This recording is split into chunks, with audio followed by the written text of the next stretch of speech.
자, 이제 우리 다 같이 묵도하심으로 3월 기독 봉사의 원례를 시작하겠습니다. 우리 신앙 고백 드리겠습니다.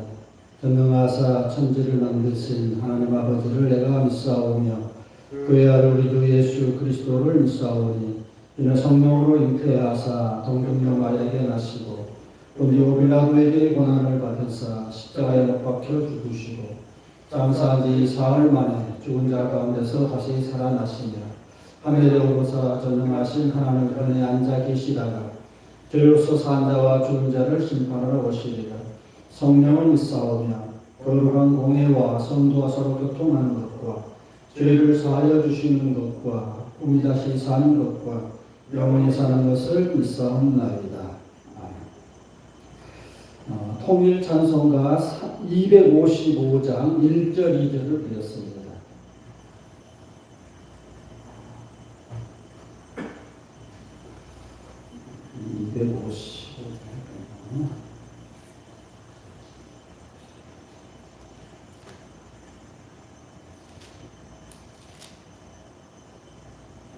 너희 죄 흉악하나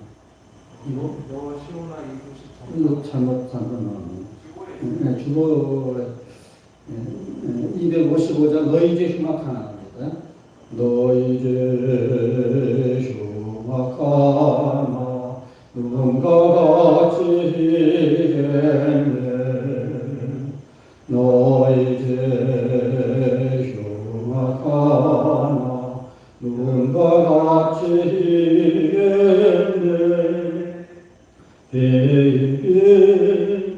흉악하나 이게 되리라. 주홍빛 같은 내 죄 주홍빛 같은 내 죄 눈과 같이 희겠네. 눈과 같이 희겠네. 악한 죄 벗으라고 주님 너를 부르네. 악한 죄 벗으라고 주님 너를 부르네. 하나님 그 신사라 아니고서라.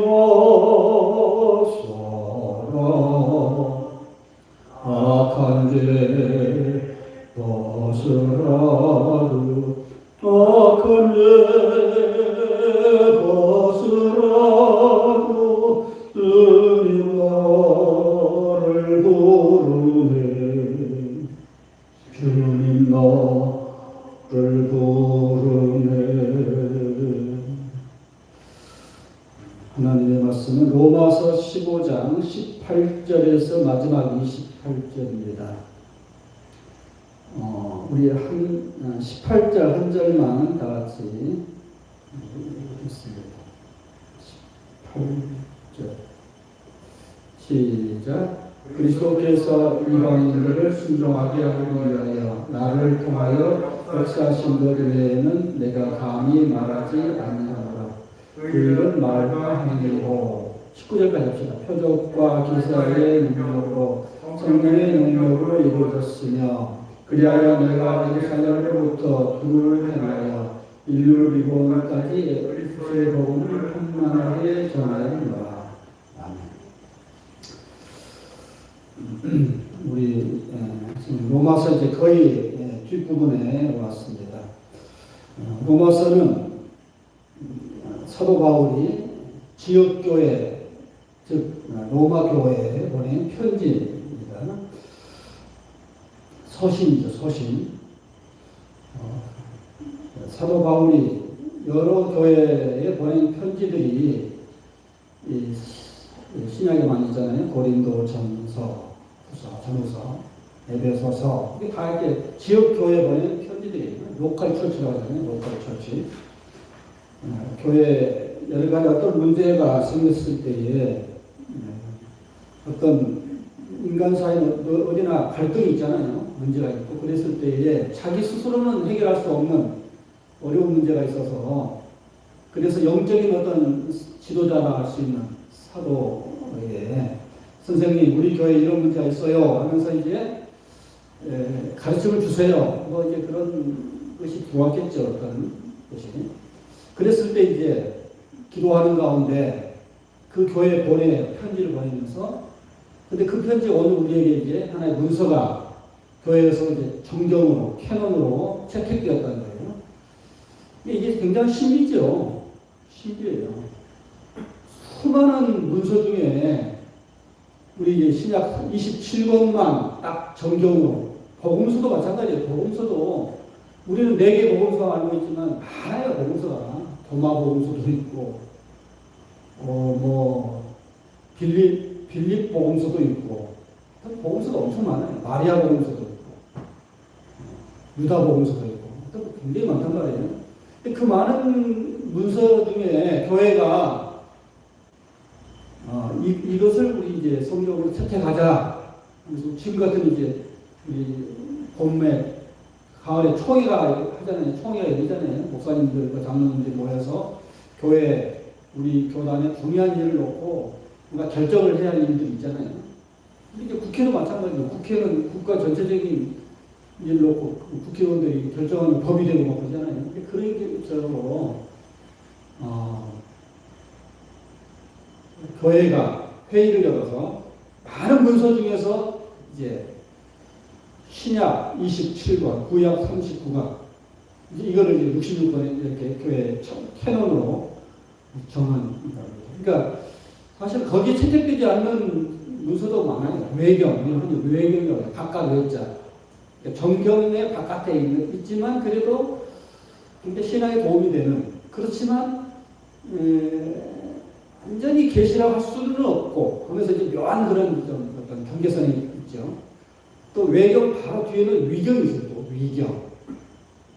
이것은 좀 약간 거짓 위자거든요. 거짓 위자. 그러니까 성경이라기 보면 좀 이건 아니다 할 정도로 좀 외경보다 더 바깥에 있는 것을 위경이라고 해요. 이런 식으로 그런 스토리를 좀 알아야 돼요. 그래서 이 로마서도 바울이 본 편지도 많았을 거예요 아마. 또 바울 외에도 야고보도 편지를 썼고, 베드로 쓰고 있잖아요. 베드로 전서도 야고보 쓰고 이런 식으로 편지들이 많았어요 그 당시에. 그런데 훗날 교회가 이것은 로마 교회의 특정한 어떤 교회에 보낸 문제긴 하지만, 그 해답이긴 하지만, 우리 보편적으로 모든 우리 교회에게, 보편적인 교회의 교인들도 알아서 중요한 어떤 영적인 가르침을 담겨 있다. 그 속에 영적인 아주 좋은 가르침이 있다라고 판단이 되어서 채택을 하는 거예요. 그런 스토리를 좀 알고 우리가 이제 성경을 보면 더 은혜가 되거든요. 18절에 보면 그리스도께서 이방인들을 순종하게 하기 위하여 나를 통하여 역사하신 것 외에는 내가 감히 말하지 아니하노라. 그 일을 말과 행위로, 표적과 기사의 능력으로, 성령의 능력으로 이루어졌으며, 그리하여 내가 예루살렘으로부터 두루 행하여 일루리곤에서까지 그리스도의 복음을 편만하게 전하였다. 자기가 지금까지 행하는 일을 이렇게 편단을 이렇게 이야기를 하는 거예요. 나는 이방인의 사도, 여기서 굉장히 중요한 그 포인트 중에 하나가 나는 이방인에게 복음을 전하는 사도로 부르심을 받았다라는 것을 확신하게 하는 거예요. 그러니까 처음에는 우리가 사도행전을 보면 바울이 유대인에게 복음을 전하는 건 무진예를 써요. 사실은 무진. 그런데 이 상황에도 유대인들은 계속 복음을 거부하고, 그래서 굉장히 고민을 하는 거죠. 하나님의 백성인 이 유대인들이 왜 이걸 거부할까? 그래서 인간적으로 굉장히 고심을 하다가 이것은 하나님이 뭔가 뜻이 있다. 나를 유대인에게서 배척하고 자꾸 이방 세계를 뭔가 밀어내는 듯한 어떤 영적인 느낌을 받았다는 거예요. 그래서 생각을 고쳤어요. 하나님의 뜻은 내가 유대인들에게 복음을 전하는 것이 아니라 이방인에게 복음을 전하라는 것이 하나님의 뜻인가 보다. 이런 생각의 전화. 굉장히 중요한, 이런 게 중요해요. 우리가 우리 성도들도 당면한 어떤 문제가 있어서 하나님 앞에 기도하잖아요. 하나님 이 문제를 해결해 주십시오. 이것 정말 너무 괴롭습니다. 할 때 그 문제를 꼭 기도의 제목들이 다 있잖아요. 그런데 어떨 때는 그 기도가 응답이 안 될 때가 있어요. 물론 이제 아직 때가 이르지 않았을 때에 또 기도가 부족할 때 여러 가지 이유로 그것이 응답이 안 될 때도 있죠, 분명히. 그런데 충분히 했다고 생각하는데, 기도를 충분히 했다고 생각하는데 안 됐다 하면은 생각을 고쳐야 돼요. 이것은 하나님이 그것이 아니구나. 내가 생각을 바꿔야겠구나 하는 그 시점이 온단 말이에요. 그걸 빨리 캡처할 수 있어야 돼요, 그들이. 그리고 사도행전에 보면은 사도 바울이 처음에는 아시아 쪽으로 이쪽으로 자꾸 동쪽으로 자꾸 복음을 전하려고 했는데 막혀서 그래서 할 수 없이 마케도니아로 건너갔다. 이 시점이 굉장히 중요한 시점이에요. 그러니까 여기가 이제 사도 바울이 그거를 토인비라는 사람이 역사 연구라는 책에서 굉장히 중요한 말을 했는데 이것은 세계사적인 사건이다. 굉장한 일이다. 세계사적인 사건이다. 오늘 우리가 알다시피 서양하면 기독교잖아요. 기독교. 동양하면 불교, 유교. 할 정도로 서양이 기독교로 문명이 바뀌는 굉장히 중요한 터닝 포인트다. 이게 세계사적인 사건이다. 이렇게 표현했어요. 세계사적인 사건이다. 그러니까 하나님이 뭔가 지금 역사의 주인으로서 키를 확 돌렸다.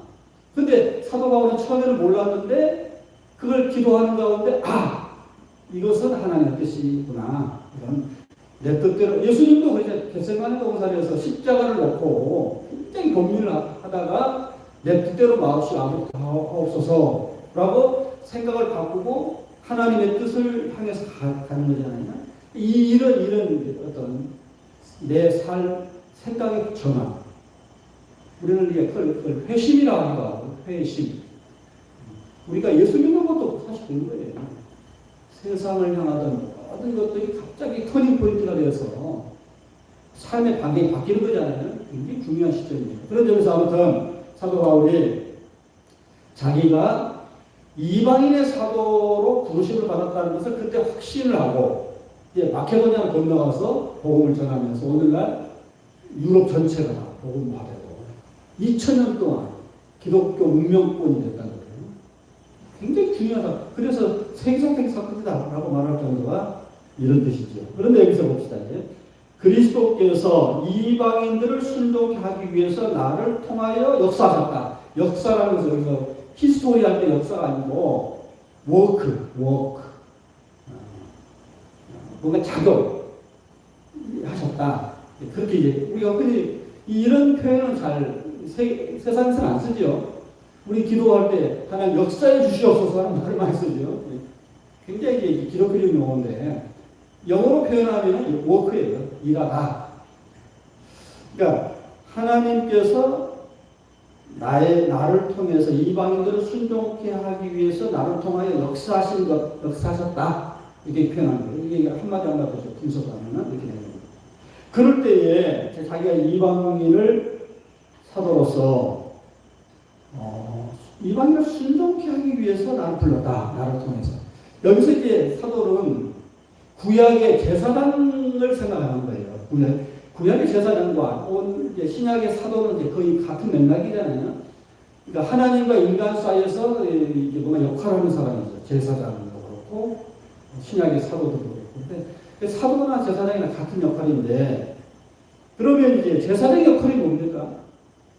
제사장의 역할은 원래는 원칙대로 하면은 죄를 용서할 수 없는 하나님의 공의성 앞에서 죄를 지은 존재가 죽임을 당해야 해요. 율법으로 보면 이게 원칙이죠. 근데 하나님은 사랑의 하나님이기 때문에 제가 늘 강조하지만 그 죄를 다른 흠없고 티 없는 양 같은 거 깨끗한 비둘기나 이런 순결한 동물, 깨끗한 동물, 순한 동물에게 이게 뒤집어 쓰여서 죽게 하면서 죄문을 해결하는 것이 제사죠.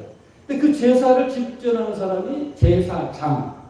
그래서 짱이라고 해요, 짱. 제사장. 그러니까 제사장의 역할은 뭐냐면은 하나님 앞에서 재물을 죽이는 역할을 하는 거예요. 죽이는 거예요. 근데 원칙대로 하면 사람이 죽어줘야 돼요, 사람이. 그러니까 우리가, 아브라함이 네 아들 이삭을 바쳐라. 모리아 산에서. 할 때 그것은 사실은 그것이 원한이에요, 원래. 원한. 사람이 죽어져야 돼요. 그런데 하나님이 사람을 죽일 수는 없으니까 양을 준비해. 여호와 이레라고 양을 준비했잖아요. 그게 이제 훗날 사람 대신에 양이 대신 죽어질 때에 사람 죽어진 걸로 간주를 하는 거예요, 이제. 서로. 그러면서 해결되잖아요. 그러니까 제사의 역할은 원래 의미는 사람, 죄 많은 인간을 하나님 앞에 오게 해서 죽게 하는 것이 제사의 역할. 그러니까 구약의 제사는 오늘날 신약에서는 예배인데 예배라는 건 뭐냐? 원론적으로 따져 들어가면 하나님 앞에 죽는 거예요. 이게 굉장히 중요한 핵심으로 들어갑니다. 그러니까 사도 바울이 내가 이방인을 순종케 하기 위해서 하나님 나를 통해 역사하셨다는 말은 순종이란 뭐예요? 이삭의 순종. 뻔히 죽을 줄 알면서도 기꺼이 그걸 받아들이잖아요. 이게 순종이죠. 인간적으로 있을 수 없죠. 아무리 아버지라고 해서 나를 죽이려고 용서할 수 없는 거잖아요. 그런데 순종하고 그대로 갔다. 예수님도 십자가를 질 때에 거역하지 않고 반항하지 않고 마치 저 도살장에 끌려가는 어린 양처럼 순종하고 가셨다. 그렇게 표현하잖아요. 그런 의미. 똑같은 의미네. 그럴 때 우리가 이제 우리는 십자가를 항상 예수님의 십자가만 생각하는데 엄격히 말하면 우리가 나의 십자가를 생각해야 돼. 그러니까 예수님도 그런 표현을 했죠. 너희가 나를 따르려거든 자기를 부인하고 자기 십자가를 지고 나를 따르라. 이게 사실 십자가 오리지널 기도거든요. 그게 무슨 말이냐면은 마치 이삭이 뻔히 죽을 줄 알면서도 순종해서 기꺼이 제물이 되려고 하는 모습처럼 예수님도 그러셨고 예수님이 먼저 모범을 보여주신 거예요. 우리 지금 사순절 기간인데 주의 순환을 묵상한 거잖아요. 그러니까 마치 세상 죄를 모든 죄를 짊어지고 하나님의 어린 양이 순종해서 죽어지는 이야기잖아요. 그러니까 내가 그렇게 모범을 보여주니까 너희도 나를 따른다면서 마치 내가 가는 이 길을 똑같이 가야 한다. 그게 바로 자기 부인이요, 자기 십자가를 주고 나를 따르는 거예요. 그러니까 오늘날 기독교가 오리지널하게 진짜 액면 그대로 말하면 그거예요. 그러니까 오늘날 신앙을 자꾸 한국 교회가 늘 지적하지만 기복종교로 가는 것은 이런 번지수가 다른 거예요. 예수 믿는다는 것은 번지수가 다른 거예요. 예수를 믿는다는 것은 하나님 앞에서 죽어지는 거예요. 그러니까 스스로 못 죽으니까 제사장이 양을 끌고 와서 죽이는 것처럼 하나님의 종의 역할은 뭐냐? 내 자아를 십자가에 못 박게 이렇게 도와주는 사람. 이런 개념으로 가는 거예요. 그러니까 이게 이제 오늘 우리가 좀 신학적인 용어를 좀 표현하면 이것을 우리가 흔히 성화라고 해요. 성화. 거룩할 성자, 대화자. 영어로 막 sanctification. sanct라는 것은 라틴어로 이제 거룩하다는 거잖아요. 거룩해져 가는 과정. 또 우리가 인간이 이 본질이 우리 이기적이고 동물적이고 그냥 그렇잖아요.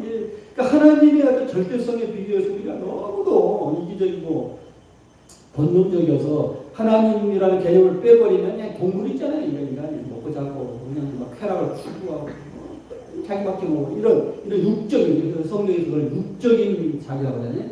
그 육적인 자기를 하나님 앞에 와서 죽어주는 것, 자아를 처리하는 것. 이게 진짜 기독교의 정말 중요한 교리입니다.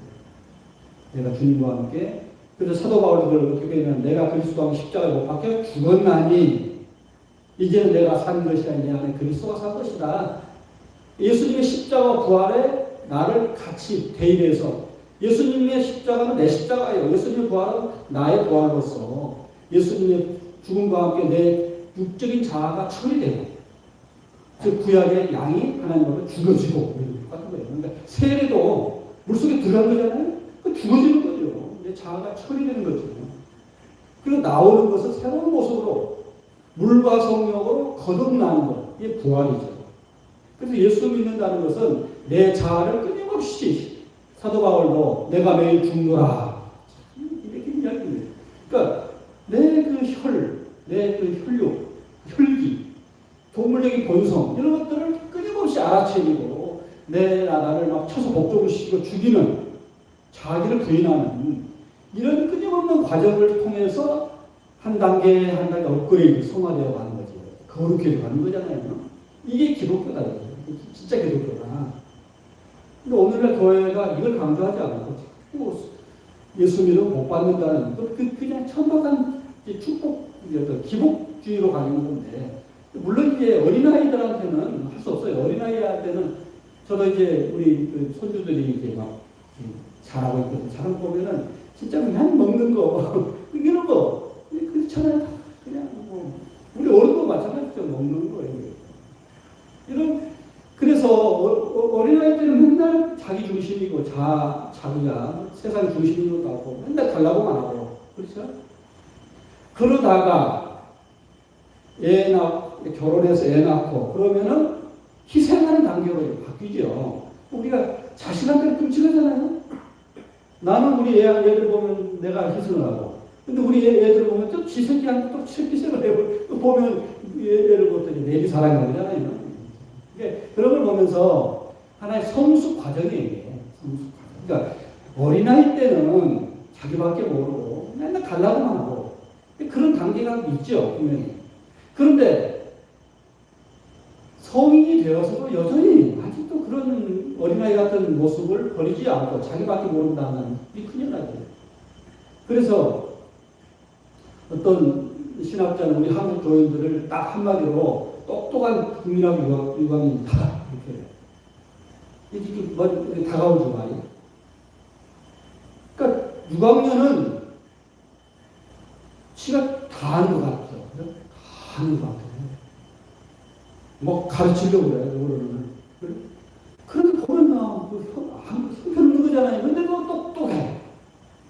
다음 단계, 중학교, 고등학교, 대학교, 뭐 석사, 박사 올라가야 하는데 그 업그레이드 되지 않고 끊임없이 자기밖에 모르는 퇴행적인 사고. 그게 그냥 그게 머물러 있다는 거예요. 한국 교회 교인들이. 성숙하다는 건 뭐예요? 결국 자기를 부인하는 거예요. 자기 욕망을 내려놓고 자기가 못한 사람을 위해서 희생할 줄도 알고 양보할 줄도 알고. 그게 어른, 부모가 자식들한테 하는 모습이잖아요. 그러니까 요새 애들이 결혼을 안 하려고 하고 결혼해도 애를 안 낳으려고 하는 근본적인 이유는 희생하기 싫다는 거잖아요. 희생하기 싫다. 왜? 자기 부모들 보니까 그게 지는 거예요. 굉장히. 그러니까 이끌 수 리더가 된 거잖아요. 그래서 아직도 어린아이 같은 사람들을 하나님 앞에 데리고 와서 자아를 처리하는, 훈련을 시키는 존재가 구약에는 제사장이요, 신약은 사도예요. 그래서 이 말이, 오늘 이 말이 근데 이제 다 잊어버리고 이만 한마디만 붙잡으면 된다잖아. 이게 중요한 것을 하나 붙잡아버려요. 그리스도께서 이방인들을 순종하게 하기 위해서 나를 통하여 역사하셨다. 이거 굉장히 중요한 말들이 하나 없어요? 역사하셨다. 그것 외에는 내가 아무것도 말하지 않겠다. 나는 이게 진짜 중요하다. 자기의 어떤 그 사명자로서의 역할을 확실하게 이야기해요. 그 말은 무슨 말입니까? 로마 교인들이 아직도 철부지하는 것 같아요. 철부지 같은 것들을 맨날 자기밖에 모르고 그냥 그 예찬식 할 때에 가져오면은 서로 먹으려고 찾아 싸우기 나오고 교회 분쟁이 나 있고 고린도 교회 보면 막 분쟁이 있고 그러잖아요. 무슨 파. 교회들마다 다 문제가 있죠. 교회들마다 다 문제가 있어요. 그래서 우리가 이제 보이는 교회를 볼 때 보면은 굉장히 낙심이 될 때가 많죠. 오늘날 이제 가난한 교인들이, 교회 안 나가는 교인들을 가난한 교인들, 그 사람들이 다 상처를 입은 이유 중에 하나가, 아니, 왜 거룩한 교회 안에서 이렇게 싸우느냐. 그러잖아요. 근데 그것은 너무도 자연스러운 거예요. 왜? 인간이기 때문에. 아직도 자아가 처리되지 않는 그냥 유아적인 사람들이 득실거려요, 지금. 그러니까 싸우는 거죠. 그런데 거기에 보면은 보이지 않는 교회가 있어요. 이건 성숙한 교회입니다. 성령으로 자아가 처리된 사람들. 아직도 그런 사람들 보면, 아이고, 정말 주여 하면서 그들이 무슨 소리를 해도 받아주고, 위에서 기도해주고, 그런 것은 자기 희생밖에 없죠. 또 아까 말한 어른은 다 자기 희생이에요. 그냥 때를 쓰는 그냥 철부지 같은 사람들이 다 양보하고, 그러면서 품으면서 양육하면서 길러주고, 이게 부모 역할인데, 사도 바울이 이제 로마 교인들 향해서도 이제 이런 말로 이제 응축식이 하는 말이에요. 너희들이 아주 순종치 않으니 내가 이제 너희들 순종케 하기 위해서 부르심을 받았다. 굉장한 말이거든요. 이게.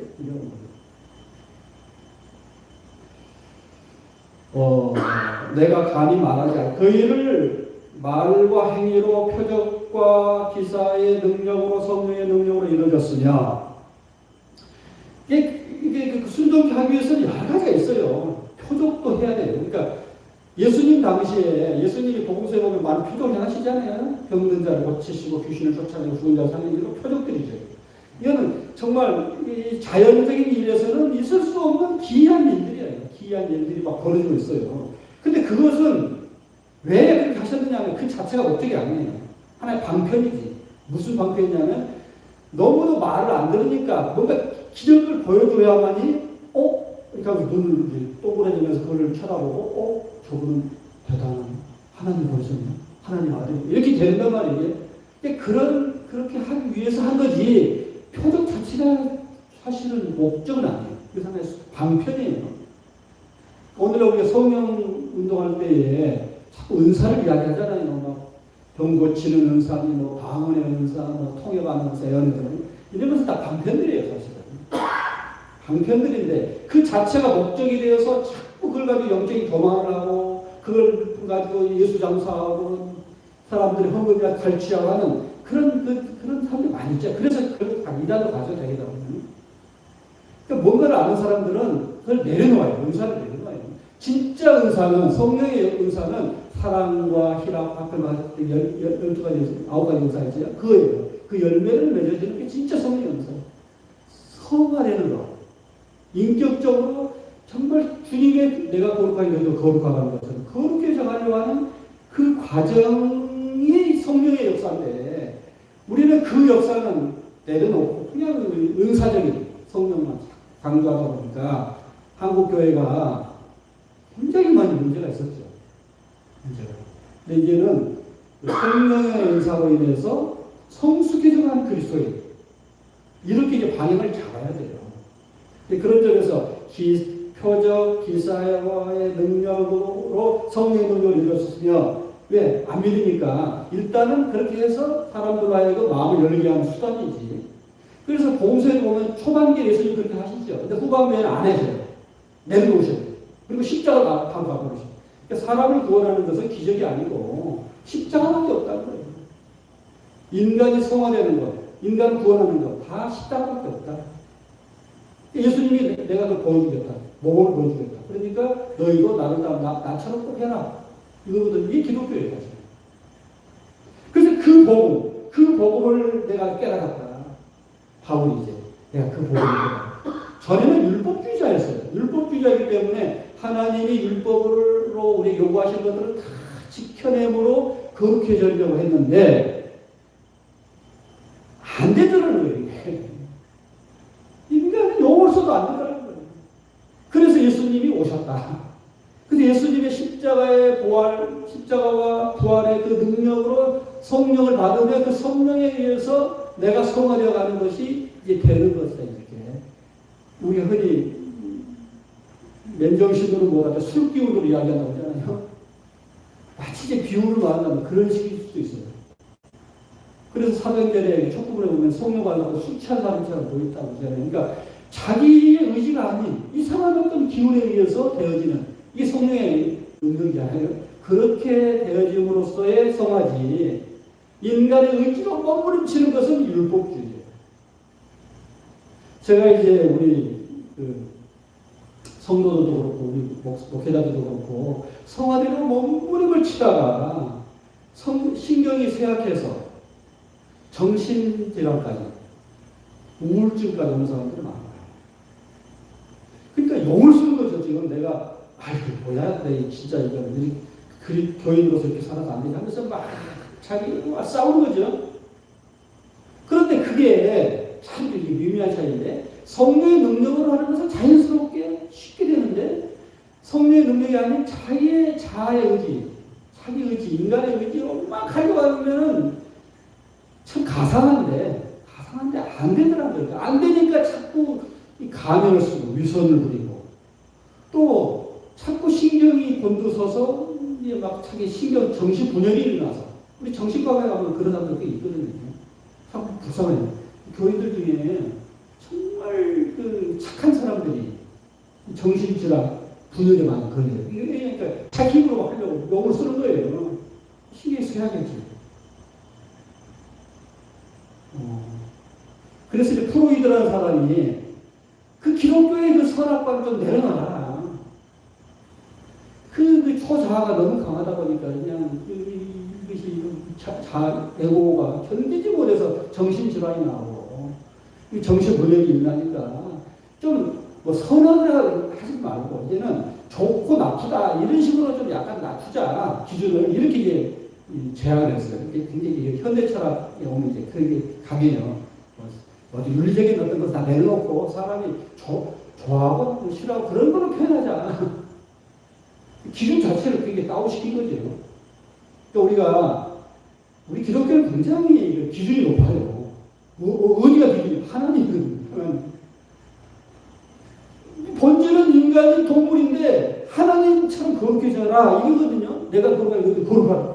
이게 굉장히 미션 임파서블이에요. 솔직히 말하면 미션 임파서블이에요. 그런데 그렇게 하라니 그렇게 하려고 몸부림치다 보니까 정신질환까지 오더라. 정신분열까지 오더라. 근데 이게 왜 그러냐. 인간 힘을 하려고 하니까. 그럼 이쪽 성령의 능력으로 아까 술기운으로 이야기한다는 것처럼 성령의 기운으로 그런 영적인 어떤 힘으로 내가 그것에 맡길 때에 자연스럽게 쉽게 됨으로써 자유를 누리는 이게 이제 진짜 기독교에서 말하는 성화의 과정이고 그렇게 해서 점점 하나님의 거룩성을 본받아서 그리스도의 그 거룩성을 본받아서 성화되어 가는 것. 이게 진짜 기독교인데 참 저도 참 목회자지만 하나 인간이잖아요. 그래서 로마서 6장 7장에 내가 원하는 바 선행지마다 원치 않는 바 악을 행하는도다. 오라는 공부한 자로다. 이 사망을 누가 나 던져내랴. 이런 실존적인 몸물들이 있거든요. 정말 거룩하게 살려고 노력하지만 늘 육적으로 그 본능이 더 강해서 나를 또 비참하게 만드는 걸 보면서도 절망하는 그게 우리 그리스도인의 실존이거든요. 그런 점에서 이거는 천국에 갈 때까지는 끊임없는 전쟁이에요. 끊임없는 자아. 우리 자아가 전쟁터거든요. 전쟁터예요. 프로이드 말로 말하면 슈퍼에고하고 이드의 전쟁터예요. 고상하게 살려고 하는 어떤 아주 초자, 아주 어떤 성결한 그런 어떤 목표와 또 이드, 동물적인 본능 속에서 이 중간에 자아가 몸부림을 친단 말이에요. 그럴 때에 자기 힘으로 하려고 하는 것은 율법주의로 성령의 힘으로 하려고 해서 성화예요. 이 차이를 확실하게 알면은 굉장히 사실 복음 전체 내용이에요. 복음 전체 내용이에요. 그래서 그걸 깨달았다는 사도가 내가 전에는 내 힘으로 하려고 했다. 그게 안 되더라. 그때 딱 보니까 예수님이 나를 십자가에서 그 문제를 해결하셨다. 그리고 부활하셨다. 그 예수님의 십자가 부활이 내 삶 속에 싹 들어와서 성령의 힘으로 내가 그분한테 다 은혜 앞에 맡기니까 그렇게 되어지더라. 내가 그 복음을 발견했다. 그래서 그 복음을 전하기 위해서 20절 봅시다. 내가 그리스도 이름을 부르는 곳에는 저 복음을 전하지 않기를 힘썼노니 이는 남의 터 위에 건축하지 아니하랴. 이거 참 재밌는 말인데 오늘날 우리가 개신교는, 천주교는 속지주의예요. 속지주의. 속지주의라고 하냐면 자기가 어떤 지역에 산다. 예를 들어서 회기동에 산다. 휘경동에 산다 하면은 휘경동 산다고 봐야 돼요. 나는 명동에 산다. 명동 산다고 봐야 돼. 이게 속지주의예요. 속지주의. 가장 가까운 곳에 가게 돼 있어요. 이게 속지주의거든요. 근데 우리는 개신교는 안 그렇죠? 우리는 속지주의가 아니죠. 나는 은혜스러운 교회에 가야겠다. 나는 저 목사님 아무리 봐도 좋아. 내 취향이 맞아. 그래서 개개인의 취향에 따라서 지역에 관계없이 간단 말이에요. 그러다 보면 이게 어떤 현상이 나타나냐면 초대형 교회가 생겨요. 초대형 교회. 그럴 수밖에 없죠. 나는 내가 은혜스러운 교회에 가야겠어. 내 교회 옆에 있는 교회에 있지만 저 목사님은 아닌 것 같아. 나는 저리 가야겠어. 이러다 보니까 이게 시장 경제 원리예요. 시장 경제 원리. 그러니까 치열해요. 시장 경제 원리는 한마디로 말하면은 많이 가진 자가 더 많이 가요. 시장 경제 원리가 원래 그렇지 않아요? 가만히 내버려두면 경쟁사회에서는 1%가 99%를 차지하게. 옛날에는 20%가 80%를 차지하고 80%가 20%를 차지한다고 20대 80이라고 했는데 파레토 법칙이 지금은 1대 90으로 와요. 경제도 그렇고 교회도 그렇고 다 시장 경제 원리로 나오는. 그래서 오늘날 교회들마다 이게 전쟁터라고요. 전쟁터. 목회자들 자기들끼리. 그러다 보니까 얼마나 서로 비열한 방법으로 막 교인 탈취하려고 하고 막 이러단 말이에요. 그래서 이제 사도 바울 당시에도 아마 이제 그랬을 거예요. 이제 여러 복음을 전하는 사람들이 우리나라에 처음에 그 선교사들이 왔을 때도 처음에는 막 경쟁이 있었어요. 막 장로교, 감리교, 침례교 선교사들이 와가지고 막 휘저으면서 다니다 보니까 충돌이 일어나잖아요. 그러다 보니까 그래서 안 되겠다. 지역으로 좀 나누자. 그래서 충청도나 이쪽 감리교, 또 북쪽과 저쪽에 부산 쪽은 장로교 이렇게 나눴어요. 이렇게. 지금도 보면은 충청도 이쪽 감리교가 많고 또 서해안 쪽 섬도 다 감리교예요. 다. 근데 남쪽과 북쪽은 다 장로교거든요. 그래서 이렇게 나눴는데 아무튼 이게 그 남이 닦아놓은 터 위에 또 복음을 전한다는 것은 어떤 의미에서 교인 쟁탈적인데 교인 쟁탈적인데 아마 사도 바울 당시도 그랬던 모양이에요. 그래서 나는 하나의 선교의 어떤 정책 어떤 목표를 세웠는데 그게 뭐냐니까 그리스도 이름이 전파되지 않는 곳만 가겠다. 이미 그리스도의 복음이 전파되는 곳은 안 가겠다. 이거 뭐예요? 굉장히 목회자의 어떤 윤리랄까.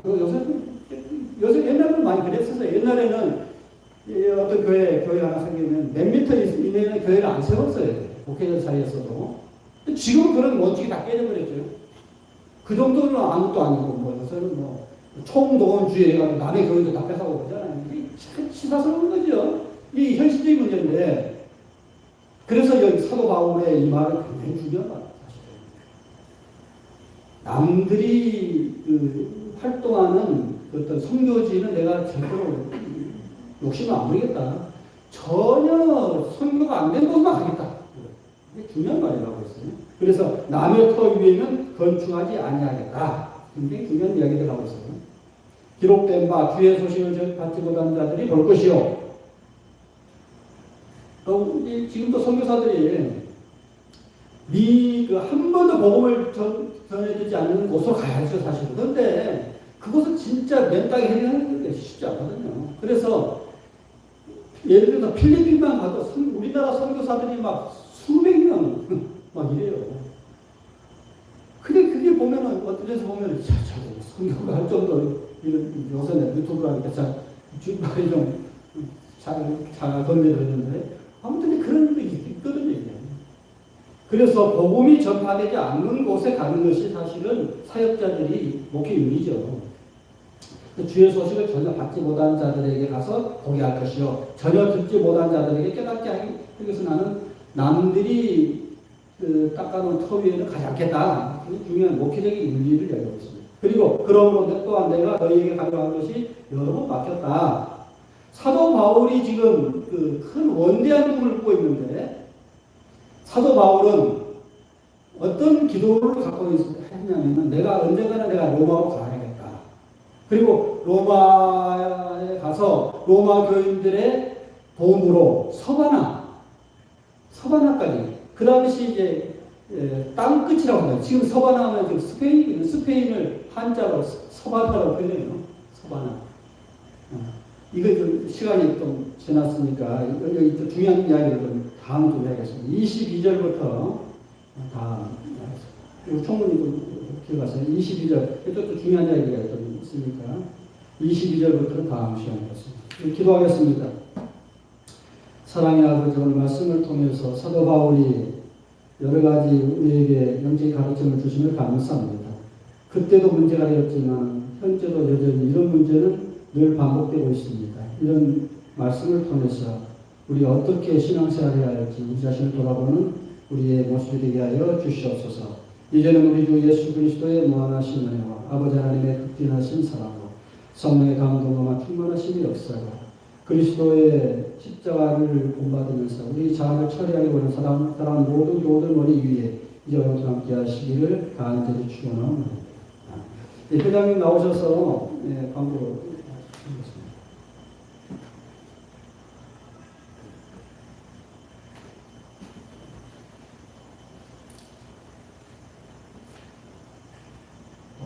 저희가 온라인 예배 드리는 동안에는 둘째 주 그리고 넷째 주 수요일 날은 기독봉사회하고 기독인 교수 예배를 이렇게 같이 드리도록 하겠습니다. 그렇기 때문에 다음번 저희 예배는 24일 날 수요일 날 12시 10분부터 이렇게 시작될 예정이고요. 직접 현장에 오셔가지고 예배 드려도 되기 때문에 다음 주에도 많이 이렇게 오셨으면 좋겠습니다. 감사합니다.